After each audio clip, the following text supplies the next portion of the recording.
Lucky Ghulam Shah वेझो जहान खान चक रोड तां मुबैना तौर अगवा थी वियल पोरियत नौजवान अब्दुल्ला सोलंकी जी वारसनि बाज़ियाबी लाइ जहान खान बस स्टॉप ते टायरनि खे बाहि ॾेई एहतजाज कयो।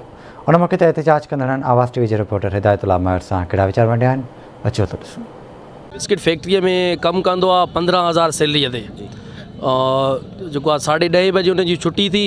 असां इंतज़ारु कयोसीं, 11 बजे तो इहो घर पहुची वेंदो आहे। 11:15 11:30 बजे उन्हनि जे भाइरनि जी फ़ोन आई त चए अञा ताईं जेको आहे मासाद घर न आयो आहे। पोइ असां निकितासीं, थाणे ते वियासीं ऐं फैक्ट्री आयासीं। फैक्ट्री वारनि चयो त 10:20 ते घर हितां निकिरी वियो आहे। उनजो टोपलो ऐं सूटर ऐं जेको आहे कुझु ॿियो सामान बत्ती भगला मोटरसाइकिल वग़ैरह जूं उहे जेको आहे मिलियूं।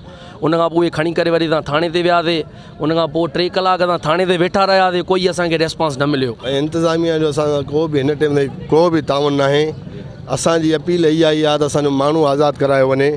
SP साहब, CM साहब, असां रिक्वेस्ट आहे असांजी, सभु मज़दूर माण्हू असां ॾियारियूं छॾे करे हिन जाइ ते बीठा आहियूं।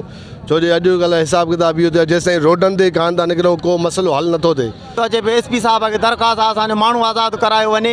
असां ग़रीब आहियूं, सभु असांजी जांच करे ॻोठ जी अॼी त कुल असां सरकारी मुलाज़िम असांजे ॻोठ में आहिनि ई कोन, कुल प्राइवेट आहिनि, मज़दूर आहिनि।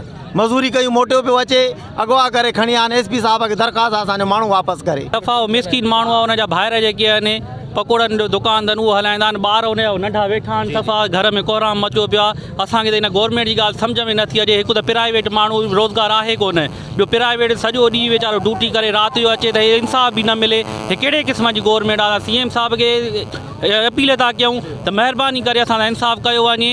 मान सामान सटे आहिनि, गाॾी खणी आहिनि, अमरा गोंबा उहो घर आहे पंहिंजो 2 किलोमीटर ते घर आहे। हुनजो घर न पहुतो राति 10 बजे खां वठी।